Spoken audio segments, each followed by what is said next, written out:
Contrary to the rumors that you've heard, I was not born in a manger.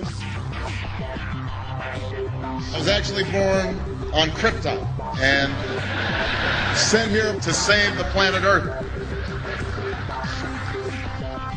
We cannot continue to rely only on our military in order to achieve the national security objectives that we've set. Everybody somewhere between the ages of 18 and 25 will serve 3 months of basic training. We've got to have a civilian national security force that's just as powerful, just as strong. Yes, we can. Obama's South Korea plan will include coverage of all essential medical services. Yes, we can. Obama is a cruel hoax. He works for Wall Street. He's an agent of finance capital. Where did you come up with the number $700 billion? Here's the Treasury spokeswoman's quote. It's not based on any particular data point. We just really wanted to come up with a really big number. To Democrats and Republicans who've opposed this plan, I say, step up to the plate. A few members were even told that there would be martial law in America if we voted no. Secretary Henry Paulson is no George Washington. I don't think anyone questions, Mr. Kashgari, that you're working hard. Our question is who you're working for. Obama pledged that he would resume the Security and Prosperity Partnership talks between Mexico and Canada that President Bush initiated. The old boss is starting to look a lot like the new boss. Robert Gates is going to remain on the job as defense secretary for at least a year. Plenty of sources knew about this meeting, told us and others that it was at Hillary Clinton's house, but clearly it wasn't. We've got to give them a stake in creating the kind of world order that I think all of us would like to see. We see you causing a digression so you can blow out the economy and consolidate it and bankrupt it. We know that you are enemies of free humanity, and we are here standing against your tyranny.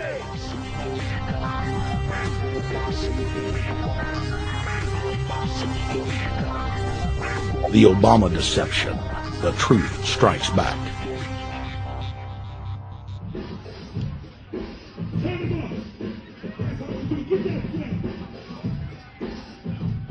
Barack is like the manager of Burger King.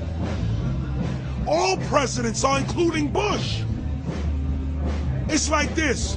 When your fries are cold, if your burger is not done right, you go back to Burger King, America, or your government, and you say, my burger's cold. I want new fries. First, you go to the cashier. That's the courts. You argue to the courts. The courts, if you can't get no justice with the cashier, you say, let me see the manager. I want to go to the Supreme Court. I want to see the president. The manager comes out. Hi, what can I do for you? Now the manager can override the decisions of the cashier, but you never get to see the franchise owner of Burger King. If you really have a problem with your burger, you need to go see the franchise owner. We need to go to the top or to the bottom. We need to go to where the real architecture of government is. And it's not in a president. It's in a global scheme. Politics in America today is identical to pro wrestling. And what I mean by that is, in front of the cameras and the public, we all hate each other. I'm going to kick my opponent's butt. I'm going to whale him from here to high water and beat the crap out of him. Yet behind the scenes, we all are friends going out to dinner. Went to dinner together. And it's all a work. All intermarried. Show business. It's showbiz. And that's what you have today in politics. The Democrats and Republicans aren't really opposed to each other. Left and right mean nothing. The only thing that counts is, are you working for Wall Street or are you trying to defend the people against the financiers? It's pretty obvious that there's some gigantic financial institutions that have been pulling the strings of politicians in this country for a long time. And there's the fact that we have it set up where they can donate millions of dollars to these guys' funds, these guys' campaigns. I mean, how do we not expect it all to go bad? America in 2009 was desperate for change. The past 8 years had been a disaster. Those weapons of mass destruction got to be somewhere. Maybe under here.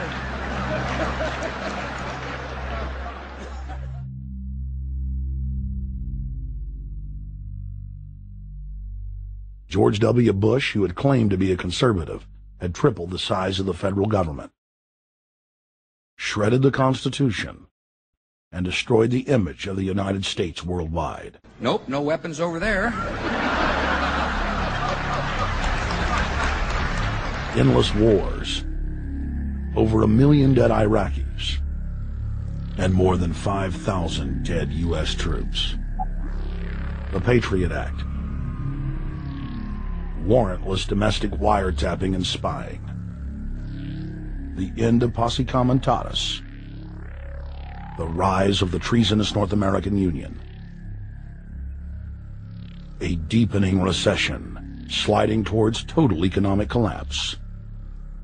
These factors and other abuses had the American people in a state of panic for their future and the very existence of the United States.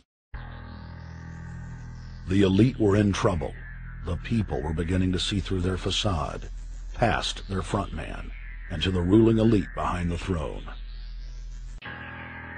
For the first time in U.S. history, both parties were universally hated. Congress had a 9% approval rating. The globalist agenda had stalled. And then, onto the scene came a man who promised change we could all believe in. Barack H. Obama promised to end the war and bring our troops home fast. He pledged to uphold the Constitution and to stop the federal government from spying on the American people. Candidate Obama told American workers that he was going to get them out of NAFTA and GATT, and he's already breaking those promises. In this film, we will prove that Obama says one thing and does another, and that he works for the very same elite interests that Bush served, the very interest engineering the financial collapse and formation of a dictatorial world government. This film is not about left or right. It is nonpartisan. Our past documentary films are among some of the most damning indictments of George W. Bush and his administration that have ever been made. If humanity has any hope of effecting real change for the better, it will not come from the Madison Avenue false reality makers who have cast Barack Obama as the savior of the world. To alter our course from tyranny to liberty, to defeat the corrupt elite, we must get past the puppets and confront the real power structure of the planet. Now we can see a new world coming into view. A world in which there is the very real prospect of a new world order. Webster Griffin Tarpley is an accomplished geopolitical analyst and historian. Among his scholarly works are the unauthorized biographies of George Herbert Walker Bush and Barack Hussein Obama. Since Bush the Elder made his speech at the United Nations back in September of 1990 talking about the New World Order, I think I've become confused about what's actually going on in the world. The New World Order is a more palatable name for the Anglo-American world empire. It's the planetary domination of London, New York, Washington over the rest of the world. It's hard to get people to join that or think they have a part in it if you call it the Anglo-American world empire. If you call it the New World Order, then people in India or someplace like that or the European Union might think, well, there's something in that for us too. But that's not what it is. It's the Anglo-American New World Order. It's really the old world order. It's the British Empire morphing into the American Empire. The U.S.-British world empire is what you're going to get. Combines of powerful men have always battled with each other over the levers of power.